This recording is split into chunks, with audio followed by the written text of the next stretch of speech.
Eu sou obedeço. Boa noite. Eu decidi para mim. Vamos começar, então, mais um estudo da Joana de Ângeles, o capítulo 9. Nós estamos no capítulo 9, que chama Processo de Autocura,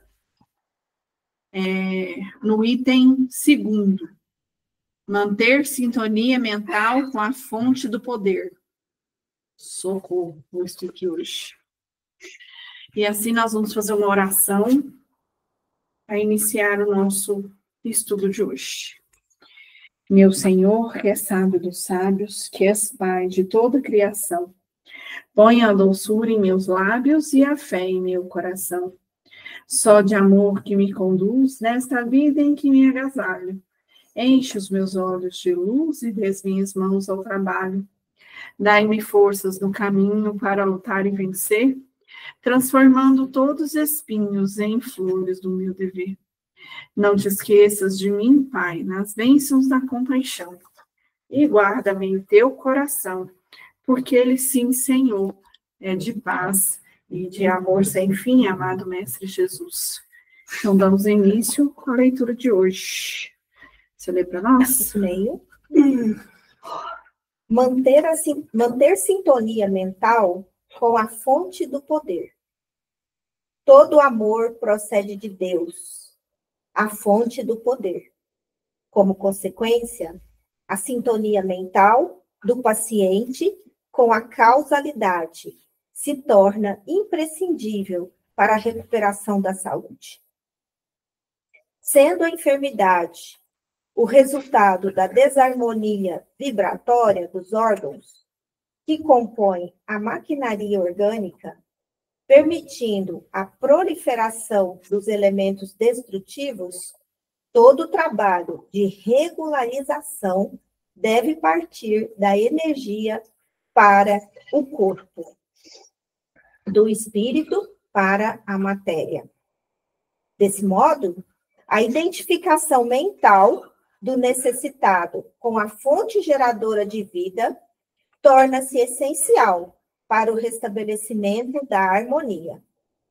Assim, o cultivo das ideias positivas favorece a identificação com as faixas vibratórias mais elevadas, produzindo a sintonia necessária com o poder supremo. A oração é o outro veículo por meio do qual se produz a sintonia mental com Deus. Ela faculta uma análise das necessidades humanas em relação às finalidades essenciais da existência, ao tempo em que propicia o relaxar das tensões, estimulando as forças enfraquecidas e renovando-as, graças ao que se abrem as possibilidades de recuperação da saúde. Uma perguntinha antes de... Para que serve o ectoplasma? Para cura. Só para cura? Para eles virem assistir aqui? Também. Não, eles precisam disso? Uhum. Mas por causa de que eles precisam? Para materializar? Não, para quê? Não, às vezes para se manter aqui. Conseguir se manter. Essa coisa Você começa. Já percebi. Ai, do céu. Pode ser, inclusive, para faxina também. Para limpeza. Limpeza. Nossa. Então, gente, é o seguinte. Aqui, nada mais, assim, resumindo muito resumidamente, a Joana e o Divaldo, eles estão, o Divaldo escreveu, a Joana ditou, eles nada mais estão falando que a nossa vibração mental, nossas ideias, e a oração é o veículo que nós temos para, se não sanar, pelo menos diminuir as nossas dores materiais, as nossas doenças que nos afligem aqui no planeta Terra. Foi isso que ela disse aqui que eu entendi. Quer dizer que, então, a oração é coisa que ameniza a dor física, é isso? É um veículo. Física e espiritual também, né? Porque a oração, ela cria a gente não vê, mas os médiuns videntes, às vezes, até conseguem ver. A oração, ela cria um envoltório de proteção na gente, sabe? Quando a gente reza, cria uma luz. Mas a oração não é assim, entre aspas, para afastar os obsessores e aproximar os espíritos de luz? Também, mas não só isso. Então, por exemplo, muitas dores, muitas coisas que acontecem no corpo da gente é de alguma energia negativa. Se for a oração, mas a energia positiva, vai conseguir sanar isso. Agora, se a dor for material, for uma dor que você tem que passar por ela, aí provavelmente, ou você ameniza ela um pouco, a dor vai ser menor, ou você não vai passar aquela dor, porque você vai passar por ela. Porque é um resgate, se for um resgate, não tem jeito. Né? Eu entendo assim. Você nunca fez a experiência? Quando você está ruim demais da conta, ir lá para um cantinho da sua casa, assim, silencioso, assim. Não, já fiz isso, mas quando é algum problema, tipo assim, ansiedade, alguma coisa, mas digo assim, de dor de física, não. Aí eu vou lá, eu ponho a mão e fico rezando. Quando eu sair de lá, ela está só uns 10%. O autopasse. Trem mais bom que tem, você não faz ideia. A dor física, só toma um negócio para dar uma amortecida. Primeiro você precisa acreditar, né, Cristiano? Mas é assim. Ele não acredita. Não. Quando começa a doer a costa, eu tomo um anti-inflamatório, eu tomo um relaxante muscular, eu tomo 3 dosinhas de cachaça, eu fico relaxado. Aí, não, mas aí você já está seguindo o caminho errado. Não, tá errado. Aí seus parceirinhos pingão, ó, vão ficar tudo assim, ó. Mas eles também foram... Não, Ribeiro, se a cabeça não mudar, nada muda, Ribeiro. Tem que ajudar eles também. A mente, Ribeiro. Quando a gente vai no bar, a gente não joga, você é pulsando um pouquinho. Não, você vai continuar. Vai andada que a pessoa faz, né? Você vai continuar onde você está, Ribeiro. Tem que mudar a cabeça, Ribeiro. Tem que mudar a mente, a alma, Ribeiro. O que você achou dessa parte? Mesmo. Inclusive, quando se está sentindo uma dor, e você consegue respirar fundo, manter a calma, tentar manter assim, um certo relaxamento, a dor é uma. Se você resolve maravilhoso assim, e pesa todos os músculos, a dor te mata. Piora, né? Piora. Mas, na verdade, tudo aqui, ó, o que ele falou aqui, né? Oração é outro veículo por meio do qual se produz a sintonia mental. Então, por exemplo, vou dar um exemplo. Ontem eu estava sentindo uma coisa que estava me irritando muito. Mas estava me irritando muito. Aí eu cheguei para o médico e falei, olha, se você não resolver, amanhã eu mato os meus pacientes um ano. Porque do jeito que eu estou irritada com isso, eu vou matar. Então, você resolve o meu problema? Aí ele falou assim, muita calma nessa hora, respira, e eu assim, eu vou te matar. Eu vou te matar! Mas aí, depois que ele passou a medicação e tal, lógico que a medicação não vai fazer efeito em meia hora. Não faz. Aí ele passou a medicação e tal, aí eu fui para casa. Aí eu sentei na minha cama e falei assim, Cristiane, para de pensar dessa forma. Sabe por quê? Primeiro que esse pensamento não é seu. Segundo, vai resolver o quê? Você ficar irritado desse jeito, o trem não vai melhorar. Não vai mudar. Não vai mudar. Não vai resolver do dia para a noite. Então, se você... Quando eu fiz isso, menina, mas me deu um sono. Olha. A Yasmin tava lá em casa, chegou lá em casa e eu estava deitada na cama. Aí meu sogro chegou, eu levantei, fui lá e cumprimentei ele. Aí ele sentou para conversar com ele, eu disfarçadinho, voltei para minha cama e estou lá. E ela conversando comigo. Aí a hora que ela foi embora, meu sogro foi embora. E o Hélio saiu para ir jogar bola. eu entrei num sono profundo. Parecia assim, que eu não tinha dormido uns 10 anos. E pouco antes de eu adormecer, eu liguei para a Marinês e falei, como é que tá o Cláudio? Ela falou, não, correu tudo bem, tá tudo bem, não sei o quê, não sei o quê. Minto. Foi isso que ela falou, não. Ela falou que ainda não tinha notícia dele, que ela estava angustiada. Aí eu falei, então tá bom. E eu comecei a sentir a dor no peito de novo. A dor no peito, e eu só apaguei. Quando eu acordei igualzinho ele, lá da anestesia. Eu tava grog. Eu falei, fui lá, entendi. Aí voltei e tava groguinha. Aí eu levantei, tomei um banho. Não falava overbreak também, não? Não. Nossa senhora, verdade. Aí levantei, tomei um banho, aí a Fernanda falou assim, mãe, por que você tá falando esquisito? Eu falei, eu só fiz assim pra ela. Boa pergunta. E aí tomei meu banho, falei assim, não, vou fazer janta. Aí ela mandou mensagem que o Cláudio estava bem. E você E sabe... falando enrolado. E eu falando enrolado. E você sabe Eu dizer também. qual é nessa hora, qual é Também? o guia, porque é o seu guia, Ela e seu mentor espiritual, que você acalmou, aí ele conseguiu chegar em você. Provavelmente me levou em sono lá para ajudar ele e eu voltei com os fluidos, por isso que eu voltei grog. Então, mas por quê? Porque tudo aquilo que você falou, é tudo sintonia, tudo energia, tudo sintonia. Aham. Você, enquanto você estava sintonizada para baixo, você estava com um monte de coisa ruim ali, Sim. não ajudando ninguém. A partir do momento que deu uma acalmada, que apareceu um desses guias, pode ser até O Alfredo. o Alfredo, porque o que acontece? Ele precisa de você, corpo presente, você que é encarnada, para fazer esse tipo de serviço. Ele sozinho não consegue. Por que ele não consegue?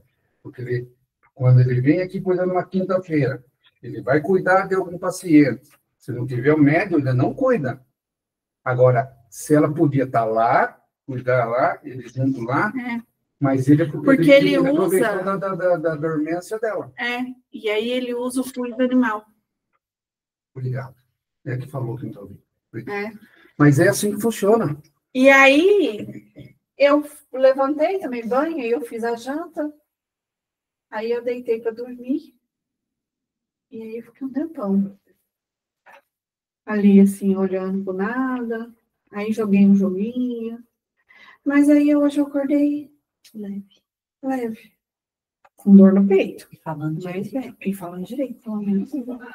Mas Mas ontem à noite eu falei enrolando. viu? Mas você ia sentir as coisas que o paciente ia sentir. E nem aqui no meu caso. O dia que eu tomei o remédio, eu vim aqui, a Ana Paula sentiu o gosto de todo o remédio também, sem eu contar para ela. Ela falou assim, você tomou remédio? Eu falei, tomei amargo ainda. Mas da próxima eu tomar outras coisas, para ver o que acontece com você. Mas acontece com o médium esse tipo de coisa. Uhum. Então, é onde fala aqui, né? A oração, porque antes de eu dormir, eu fiz uma oração para o Cláudio. A oração é outro veículo por meio do qual se produz a sintonia mental com Deus. Então, se você, é o que a dona Sandra falou, né? Se você está passando por alguma coisa muito desafiadora e você faz uma oração, logo você vê a luz lá no fim do túnel. Mas se você tá brava, parece que o negócio piora 5 vezes mais. E mesmo quando a pessoa fica brava por algum motivo, e ela consegue manter uma certa lucidez, e já várias vezes já me deu assim, um ataque de raiva ou qualquer coisa assim, e às vezes sem ter razão. E eu olho para mim e falo assim, mas o que está acontecendo? Por que tudo isso? Isso acontece. E já aconteceu de ter, vamos assim dizer, um motivo, uma coisa que uma pessoa fez, aí, em determinadas situações,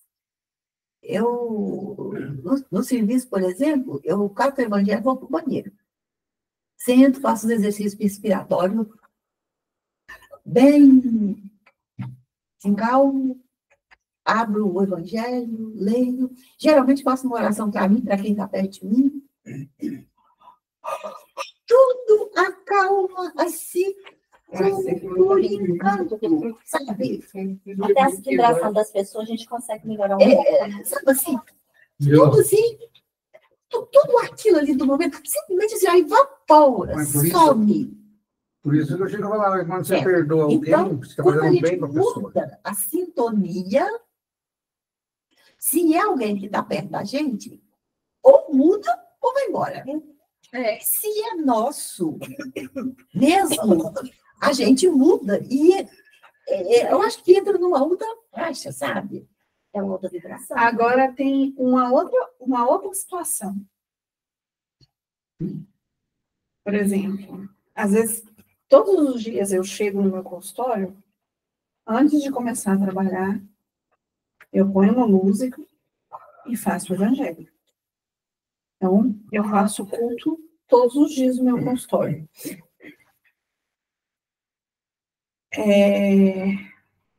Chega no final do dia, às vezes assim, a pessoa chega tão agitada,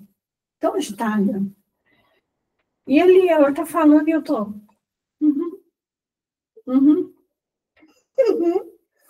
Né? Tô ali, só prestando atenção, falo algumas coisas. Aí a pessoa sai, ela tá, às vezes tá saindo na porta, assim, nossa, tô saindo daqui numa paz. Que beleza. Mas deixou alguma coisa para você. Eu já ouvi isso. Só que eu chego. Sem ser psicóloga, isso já aconteceu comigo. Como ela já preparou o ambiente, mas por preparou isso que a eu- mente dela, a alma É, dela. por isso que eu ia falar, se ela não Ela, prepara a o pessoa ambiente, melhora, mas quem ela deixa. nem dava com ela, não pode também. Não, e muitas das vezes eu até sinto, porque eu sou médica ostensiva, né? Eu sinto, eu vejo, eu escuto. Às vezes o espírito fala assim, a pessoa tá ali falando e o espírito junto com ela. E eu não, quem deixou ela vir aqui? Aí eu. Aí ela não sabe que você está conversando com a invisível, nunca mais ela volta. Então, e às vezes o espírito fica lá comigo. Principalmente dia de terça e quinta. Ah, sim. Que é dia de eu vir pra cá. Uhum. Aí eles falam assim, eu não vou para aquele lugar que você vai. Eu só penso assim, Senhor, me ajuda a levar essa criatura. E aí é por isso que eu chego com essa cara, né? De morta, mas... Essa situação de você manter a calma, a tranquilidade em determinadas situações, vai além da profissão da psicologia. Eu já ouvi várias vezes, a pessoa chega no serviço, aí eu pego, converso, explico, e em determinadas situações, você, dependendo dos fatores ali, acaba fazendo um comentário fora da conversa, fala, aí a pessoa levanta e fala, nossa, meu Deus, como foi bom ter vindo aqui, que eu estou calma, eu estou tranquila, nossa, mas você me fez um bem danado. Assim, sabe? Eu já ouvi isso muitas vezes. Aí eu falo, nossa, que bom, graças a Deus. Aí eu falo, foi bom a senhora ter vindo aqui também, foi muito bom conversar com a senhora, sim, tal, com o senhor. Isso já aconteceu várias vezes comigo, entendeu? E eu acho que se você consegue manter a calma, a serenidade, diante daquela situação ali, muita gente parece que você passa para frente aquela tranquilidade que você está vivendo. E eu acho que é normal em qualquer Isso é uma situação. caridade. É uma caridade, porque às vezes a pessoa poderia fazer até uma coisa ruim com ela. Tem gente que Não faz. Olha só. Falou, né, que a oração é um vínculo por meio na qual produz a sintonia mental com Deus. Aí depois fala aqui no final, ó. Estimulando as forças enfraquecidas e renovando-as, graças ao que se abrem de possibilidade de recuperação de saúde. Então, olha o poder da oração, né? E aí, agora vai falar também dos nossos pensamentos ruins, né? Continua lendo aí. Habituado aos pensamentos vulgares, agindo sob impulsos de depressão ou de violência, o indivíduo intoxica-se de vibrações deletérias que mais o perturbam e o enfermam. A mudança de diretriz mental, a fixação de ideias saudáveis geram uma psicosfera harmoniosa que produz as condições propiciatórias ao bem-estar, em sintonia inicial com a saúde. Quem aspira o oxigênio puro, mais se desintoxica, ampliando a própria capacidade respiratória.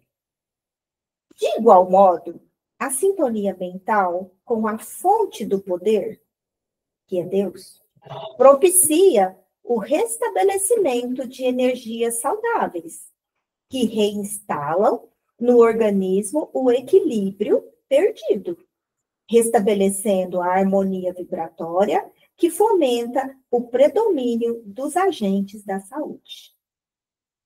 Mesmo diante da aparente demora de recuperação, é justo que se processe a sintonia, que somente benefícios emocionais, psíquicos e orgânicos proporciona. O ser se deve elevar a Deus, não apenas para pedir e buscar benefícios imediatos, mas também para manter-se em harmonia com a própria vida.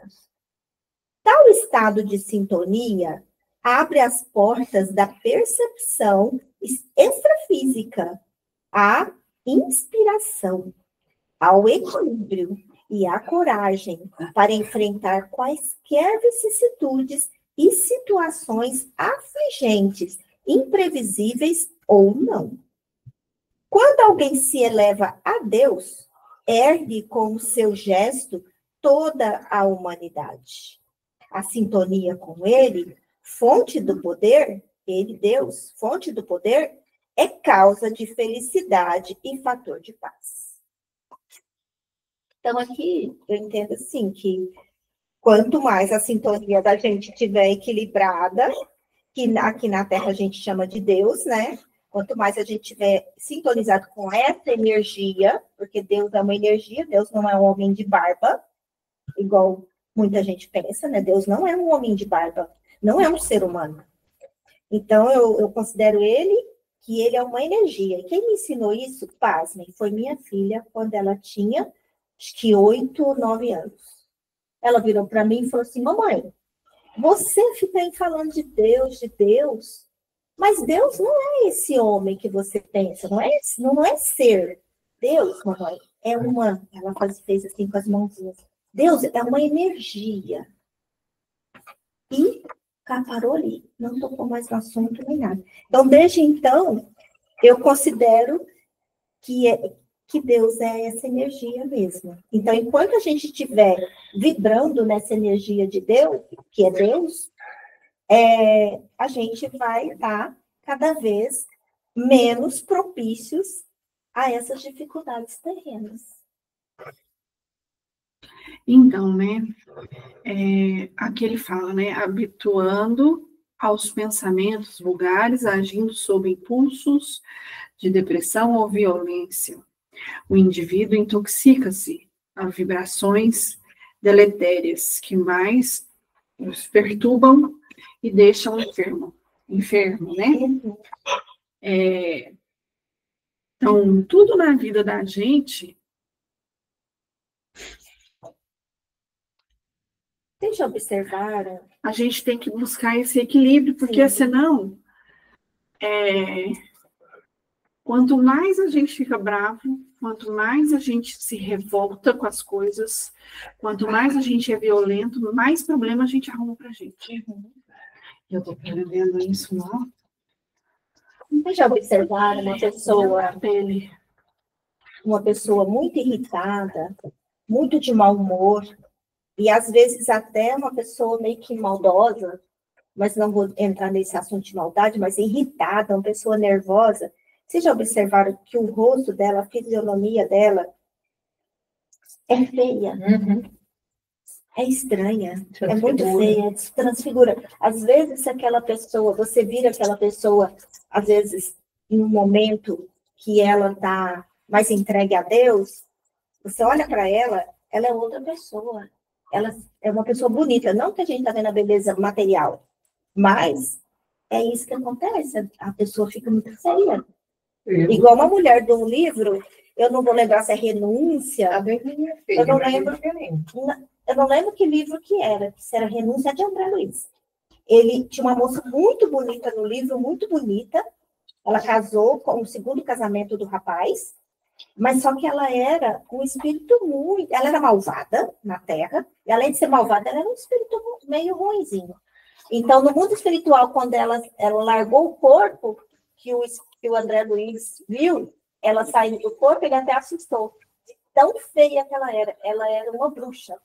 De narizão grande, e rosto, a pele horrível, e rosto horrível. Ela não era aquela beldade que ela era na Terra. Sabe quando você encontra com uma pessoa e que você fala assim, meu santo não bateu com Deus? A energia aí. Pode saber que por dentro ela não é um pão dolorento. E minha mãe brincava assim comigo, Cristiane, minha filha, você só arruma um namorado feio. Eu falo que os bonitos do trabalho.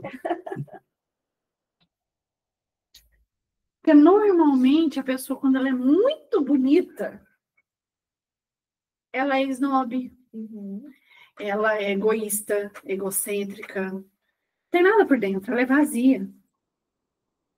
É uma prova muito poderosa, né? Tem as Ser bonita. exceções, mas é bem Precisa raro. ver. Tem as exceções, mas é bem raro. A chance de evoluir, então, dela, o espírito tem que ser forte. Não tem a história da moça que era linda e maravilhosa e falou, não, me deixa nascer manca, porque vai me proteger de mim mesmo. Se eu for bela demais, eu vou cair de novo. A pessoa luta beleza, né? Eu uso para tudo. Errada. Para tudo. E o meu filho tem uma teoria assim, que quem nasce bonito tem prioridade sobre todos os outros. Sim. E isso é um fato. Eu achava ele radical demais. Mas comecei a olhar. Tem prioridade sobre todos os outros. Então eu sou feio, porque eu não tenho prioridade nenhuma. Pega uma mulher feinha, manca. Isso aconteceu uma vez no meu trabalho. Passou uma pessoa lá no concurso, ela tinha as deficiências dela. E ela era feinha, bem feinha. As bonitas é permitido errar.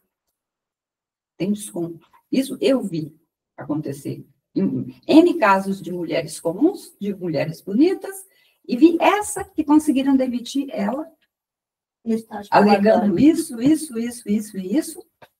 Eu fui relativamente em defesa dela, mas não adiantou nada. Eu era ninguém, né? Só fui uma pior a vida inteira. Ela foi demitida. E as outras que faziam coisas piores eram mais ruim de serviço, desinteressada, com as bonitas. Ninguém nunca foi. Então, é um negócio muito complicado. A beleza é uma prova, e a feiura também é uma prova que você tem que ser muito forte e muito bom naquilo que faz. Senão o mundo não te dá chance.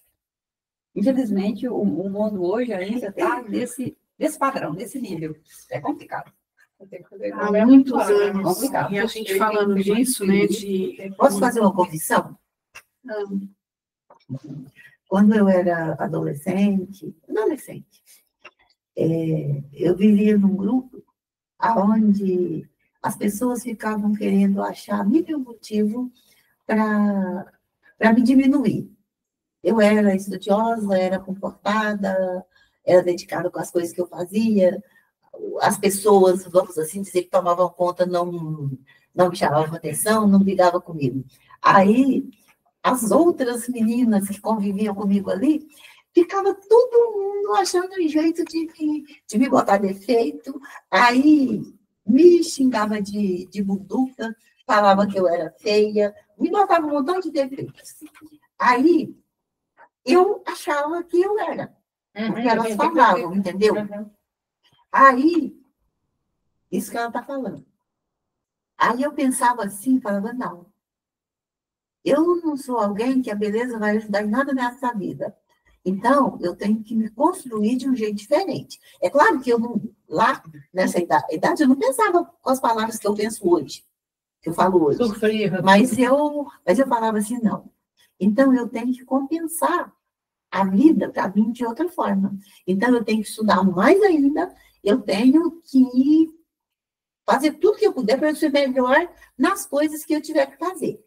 Aí passou, ficou, os anos passaram, eu formei, depois de uns 15, 20 anos, um dia eu peguei meu álbum de formatura e comecei a olhar magrinha, cintura fininha, meio bunduda, porque isso é meu lado da raça negra, mas não é defeito porque é característica padrão da mulher brasileira.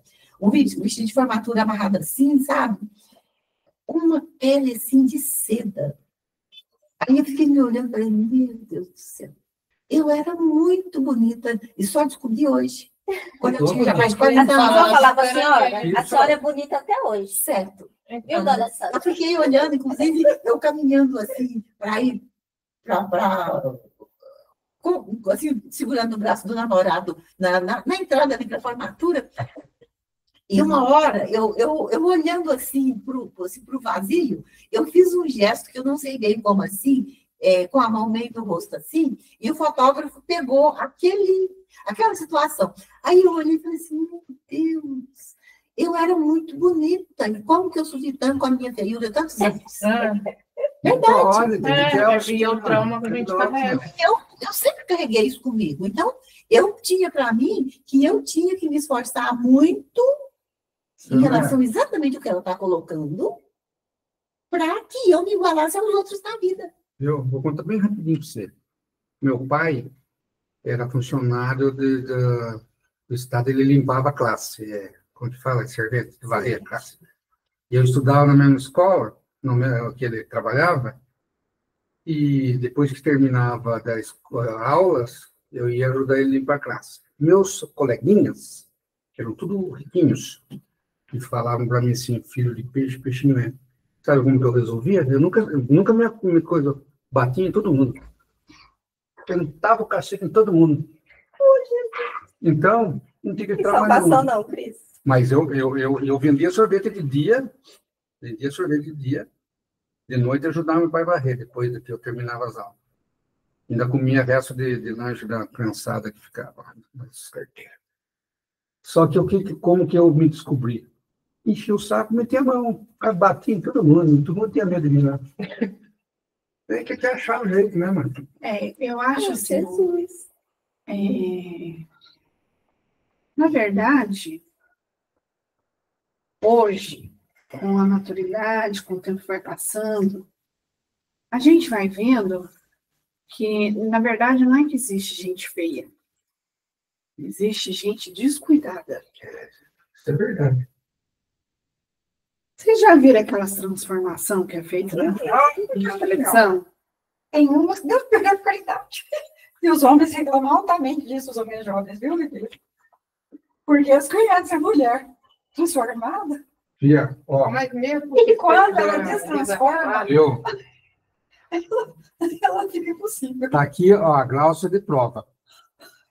Tá? Que esse negócio de beleza, essas coisas. Modéstia à parte, eu tive umas 10 namoradas que eram bonitas, não é? Você viu as fotos. Modelo. Até a Elke Maravilha eu namorei. Modelos. Só mulher bonita. A mãe da minha filha também não é feia. Viu? E as pessoas que mais me deram certo comigo não eram bonitas. Esse negócio de beleza, viu? Você tem que conviver com a pessoa. É o que ela está falando. O conteúdo das muito belas é problemático. E como elas são bonitas, elas se dão todos os direitos. Elas acham que pode fazer tudo. Que tem perdão. Então, é muito Eu lembro complicado. que assim... Elas se perdem dentro delas mesmas. Eu lembro que na escola, eu sempre fui muito magra, muito alta. As pessoas ficavam falando que eu podia ser modelo, porque eu sou loira. Eu falava, gente, me ajuda. Eu fui uma vez, eu participei de concurso, de não sei o quê, ganhei em segundo lugar, porque a menina lá tinha os olhos azuis e ela pôs o pé para me tropeçar, sabe? Porque ela queria que ela ganhasse o primeiro prêmio. E ela achou mesmo que eu ia ficar irritada com aquilo. Eu fui por diversão. Eu não fui porque eu queria ganhar, entendeu? E aí, assim, eu acho que também vai muito de como são ensinados valores para aquela pessoa. Qual é o valor que é ensinado para ela?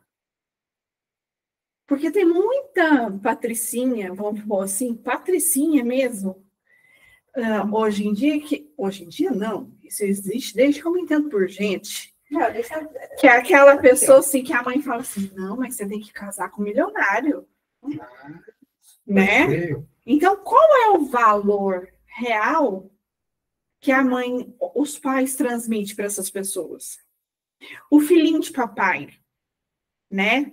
Tem tudo nas mãos, tem tudo fácil, não dá valor em nada. Vai dar valor em mulher?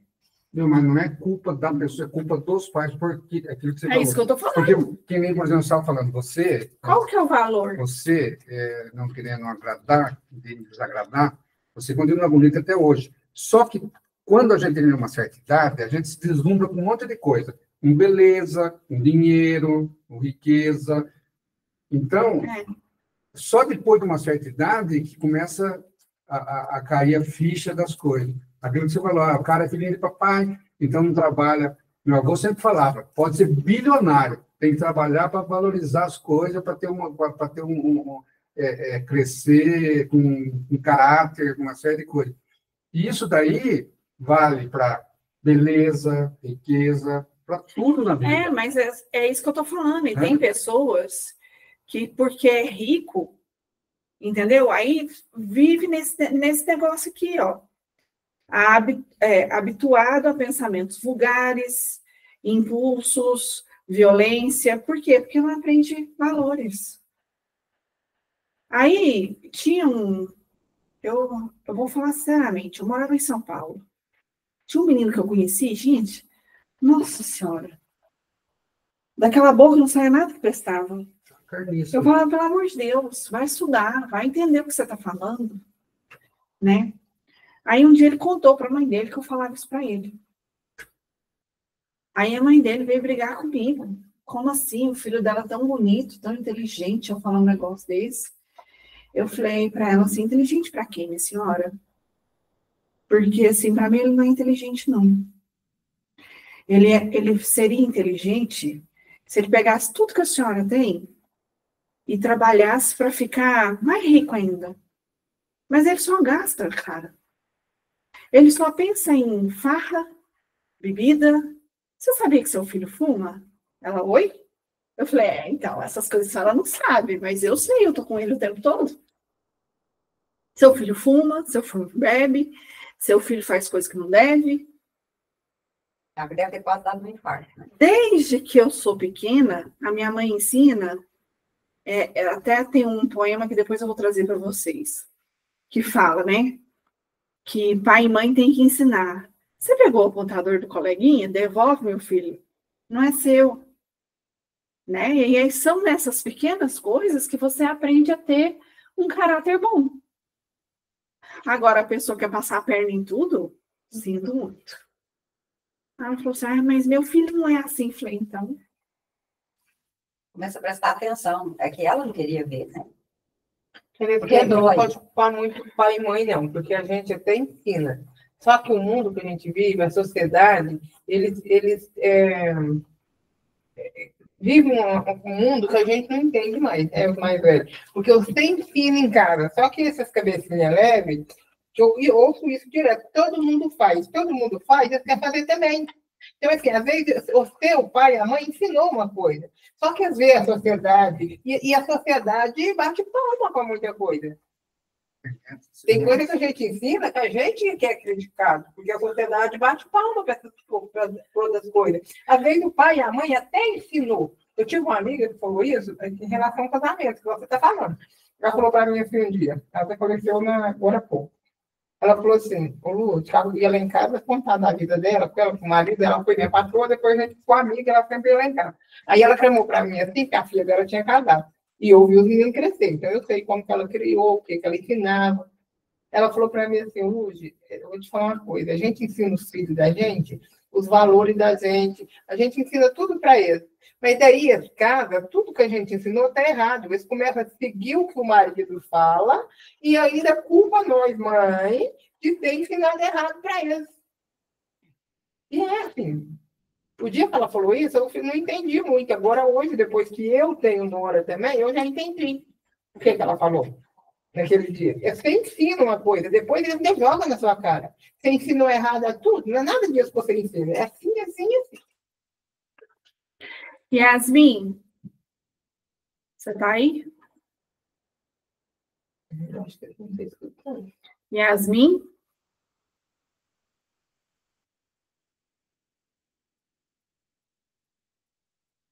Yasmin? Tá lá, não. Tá só a fotinha. Yasmin fala, né? Ah, tá aí, né? Tá esperando o silêncio. Quando você falava assim pra mim, todo mundo faz, o que eu falava pra você? Que eu não sou todo mundo. Eu também falo com ele, vocês não é todo mundo. Eu acho que vai também de cada personalidade. Vai demais.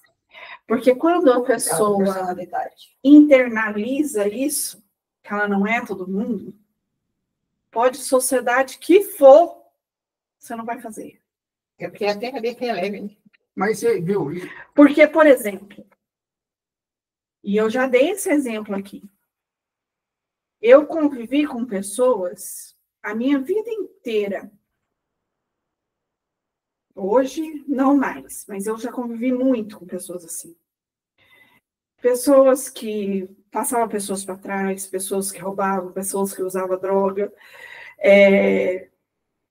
pessoas que eram malandra, que fazia, esquematizava, que fazia...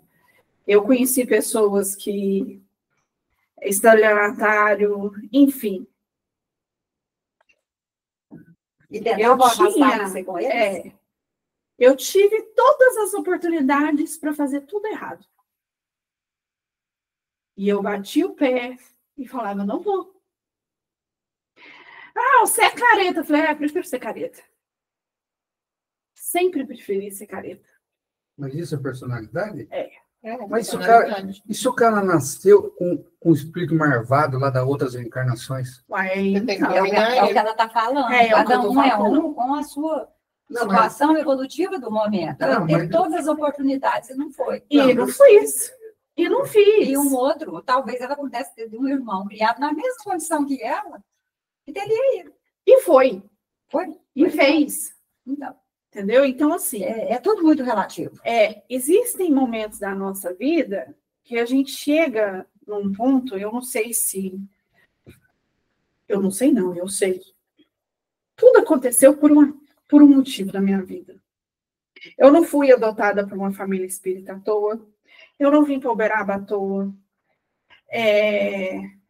Eu não passei as coisas que eu passei à toa. Foi para testar se nessa encarnação eu ia errar de novo.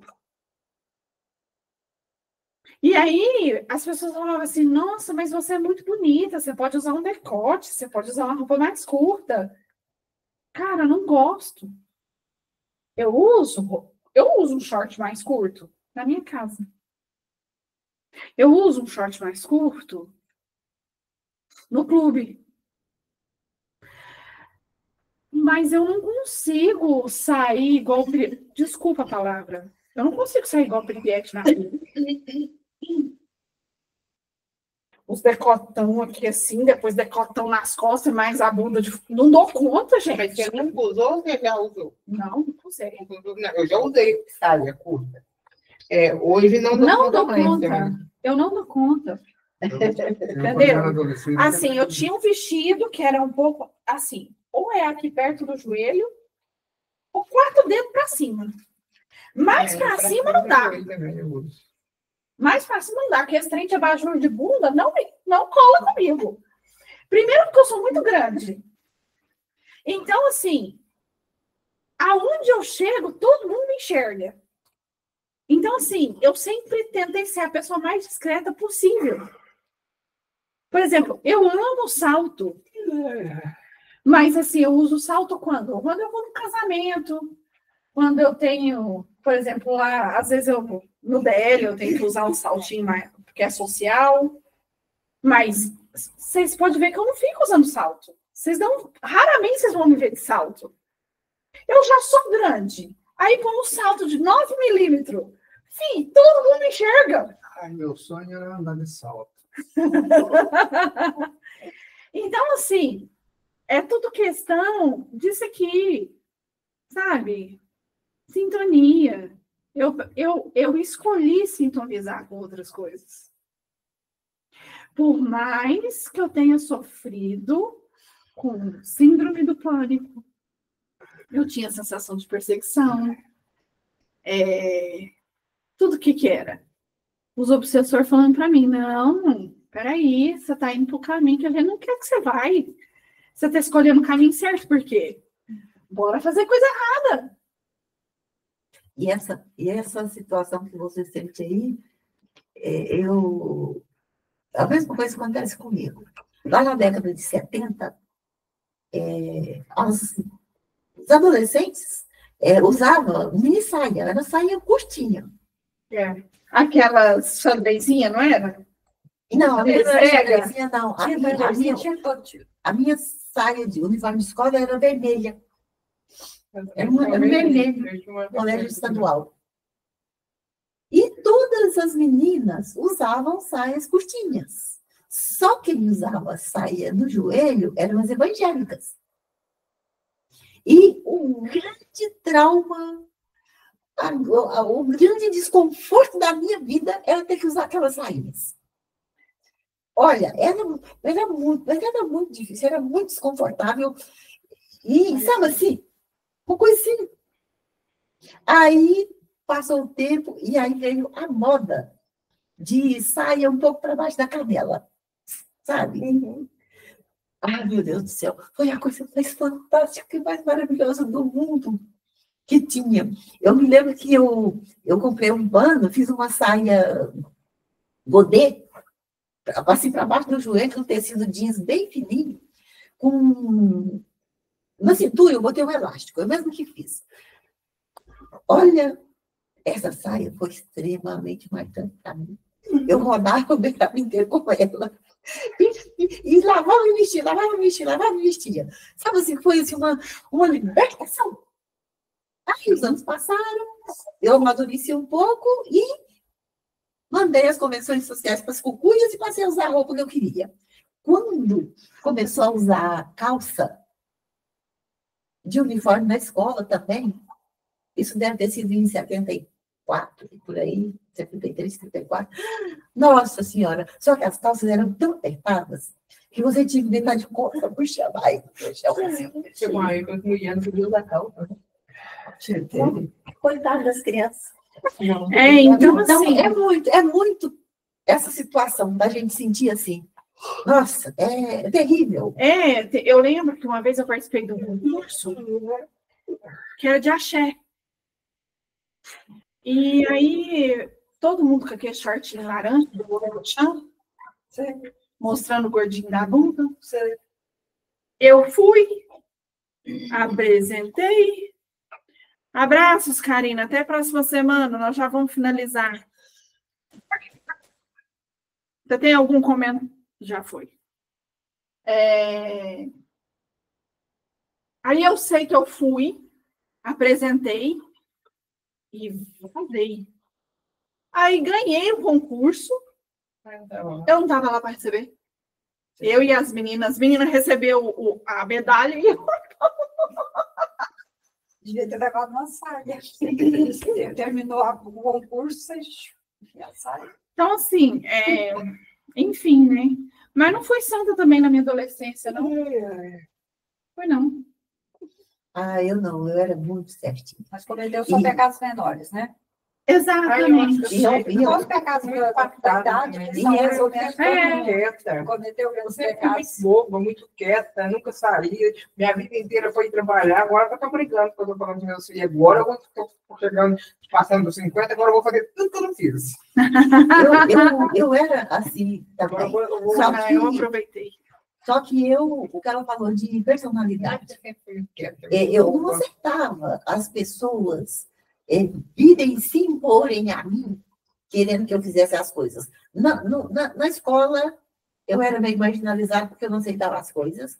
Na faculdade, só tinha 3 pessoas, que inclusive eram mais velhas, Gostava de você. que a gente se entrosava. A turma da minha idade, um pouco mais nova, eu sempre fui 3 anos atrasada na escola. Não dava certo, não entrosava, porque eu não aceitava elas, entendeu? Eu não aceitava. Eu também era assim. Não, vocês já sabem que o problema era elas ou era vocês, hein? Na verdade, Elas me chamavam de velha. É a moda. E na verdade, eu era velha. A questão é o vigente. Se você foge do vigente, você está fora. Ela, eu. Então, se você não concorda com as coisas que as pessoas estão fazendo, você acha que elas são erradas, não participa, você exclui. Eu fugi. Esse é o processo. Eu fugia do normal lá. Dava volta Foi com assim, banda. até hoje é Não tem assim. essa, não. E hoje é mais assim ainda. Eu era mais eu. Pior, Você quer falar, Yasmin? mais agressivo. Eu também era chamada de velha. Porque eu também não gostava das coisas das meninas da minha idade. Aliás, até hoje eu não gosto. Sua vida Eu velha, né? nunca gostei de nada do que das meninas da minha idade, nem mais nova que eu, sempre mais velha que eu. Sempre convivi com mais gente mais velha que eu. Então, isso para mim é normal já também. Como já dizia minha mãe, eu não sou todo mundo, então. Não, e tinha mais, né? Uma vez ela sempre estudou ali no Colégio Nossa Senhora das Graças, e aí a menina tá reclamando para ela, porque minha mãe não me deixou ir no shopping, porque minha mãe não me deixou isso, eu tô muito chateada, que não sei o que, não sei o que. Ela falou, vai lavar uma louça que você melhora. Então, assim, né? A menina ficou emburrada, mas fazer o quê? Porque eu acho, assim, ó, tem uma menina de 9 anos, ela deve estar pesando, acho, já uns 90 quilos.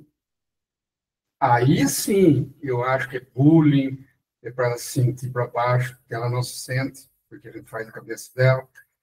Mas do resto, gente, assim, tem que.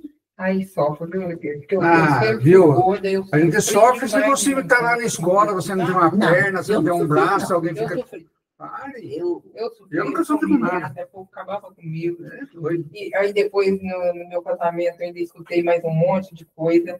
Eu sempre sofri com peso. Eu tenho dó de ver criança gordinha, porque sofre e dói. Só o gordo sabe. Sim, mas isso que eu estou falando. Uma Eu sofri coisa assim demais com pesada. peso. Agora, por exemplo, essa aqui, Hoje eu já vi que não tinha. pelo jeito, eram moças bonitas, né? Inteligentes e coisa. Não tem que ficar sofrendo por nada. Agora, se fosse assim, com defeituosa, Mas você sabe com o olho que é? para Que não olho, essas pode coisas. sofrer. Ó, eu vou terminar aqui para a gente concluir, que senão a gente vai atrasar. Ó, o que acontece, Ribeiro? Acontece que as pessoas, elas têm inveja do jeito que a gente é. Não é da beleza. Quando a gente tem a personalidade forte, que a gente bate o pé igual a dona Sandra, fala assim, problema seu que você está pensando isso. Porque era isso que eu falava. Problema seu, cara. Eu não tô nem aí porque você tá pensando. Entendeu? O certo fazer é esse, eu vou fazer Mas isso. isso eu entendo. Quando eu não entendo, Agora, eu sofri na época. sofre, por exemplo, eu sofri muito, não é porque eu era bonita. Não é isso. Eu sabia que eu era bonita. Aliás, eu ainda sou um pouquinho. Mas assim, não é questão de beleza. Ele casou com um homem feio. Tá gravando? Deixa eu te falar. Não, a questão não é essa. A questão não é essa. A questão de, por exemplo, são pessoas, às vezes, até de dentro da sua própria família. que, por exemplo, eu vim conviver com uma família que a minha mãe era muito espírita. Entendeu? E existem pessoas que chegavam para mim e falavam assim, não, mas você é burra, hein? Você não sabe ler essa palavra, não? Aí já complica um pouco. Entendeu? Aí é um bullying, né? Sabe o que é? Você nunca vai ter amigos. Porque você não presta para ter amigos. Mas os piores... Então, quando as pessoas fazem esse tipo... Quando você admira a pessoa, porque eu vou te falar muito sinceramente, essa pessoa era tudo para mim, porque eu admirava ela muito, eu achava ela um máximo. Quando ela falava essas coisas para mim, eu acreditava nisso. Então, assim, quando foi para mim fazer o vestibular, e até o Edson falou, não, se prepara melhor, né? Que às vezes tem muito tempo que você não estuda, às vezes se preparem. Busque um cursinho. Mas também ninguém conhece a concorrência. Esse detalhe, tem os lados. Você procura um cursinho, vai se preparar, porque assim, realmente tinha muito tempo que eu estava parada. Um dia passado aí, né? Só que aí surgiu a oportunidade de fazer o vestibular. Porque eu ganhei a inscrição. Você fez sem compromisso. Eu fui fazer. A única coisa que eu lembro que eu revi no YouTube foi como fazia a redação, que eu já tinha esquecido. Foi só.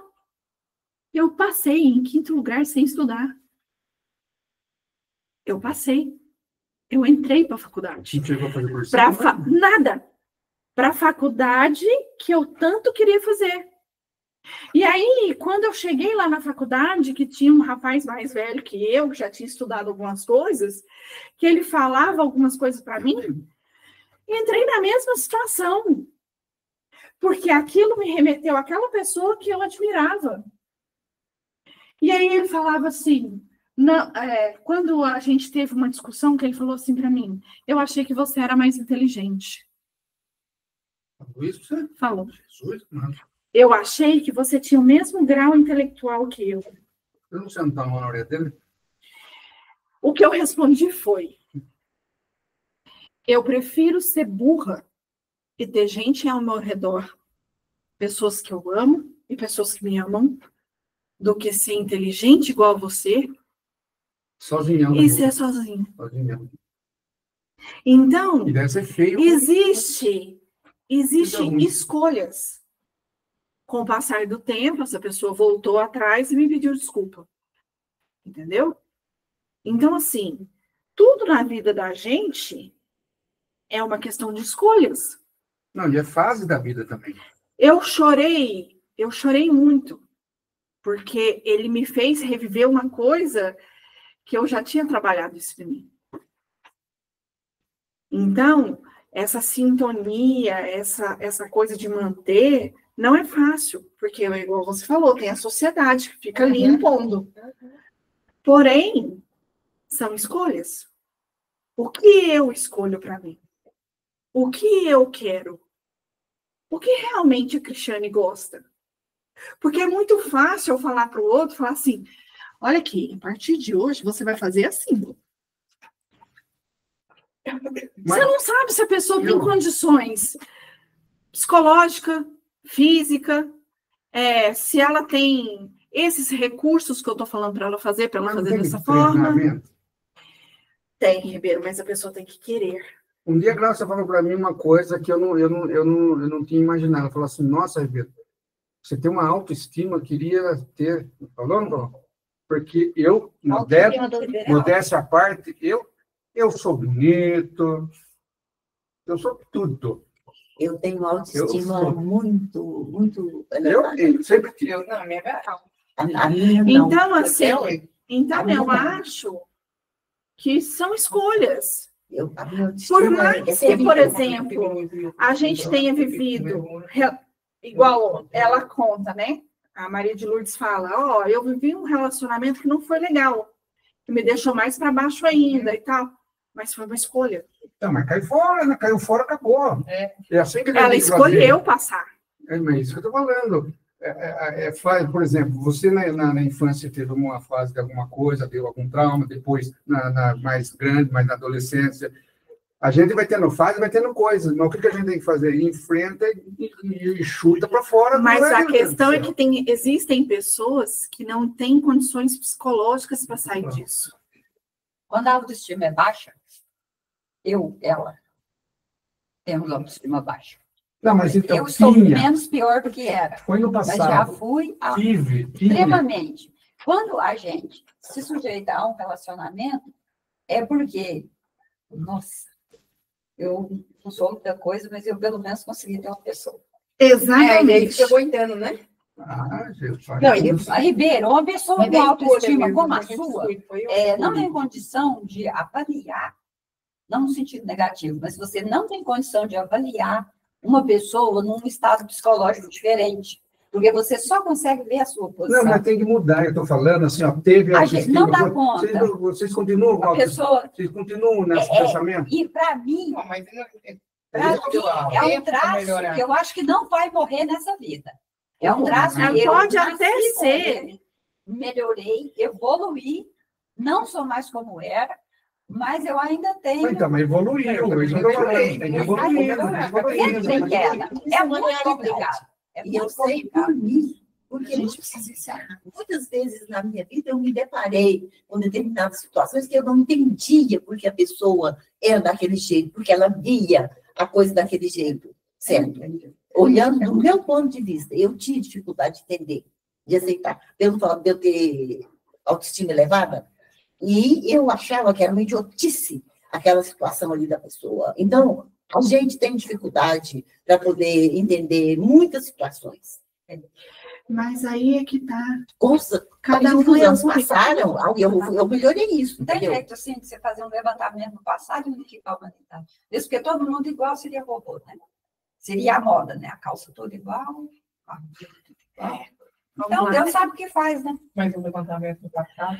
Gente, vamos fazer oração? Psicólogo, final, é ruim. É ruim porque você passa a enxergar que você poderia ter feito diferente. Não E fez. você sofre aquilo tudo de novo, né? Fez lembrar coisa que eu não lembrava mais. Nossa, foi muito... Mas também foi importante para que você entendesse que você não precisa passar por isso agora. Então, vamos agradecer ao Senhor Jesus por mais essa oportunidade de estarmos aqui hoje, finalizando esse estudo. Obrigado, Divaldo, obrigado, Joana, por todos esses esclarecimentos. Quantas coisas importantes nós aprendemos só de pensar que sintonizar com você, Senhor Deus, a gente precisa ainda aprender muito. Que assim seja.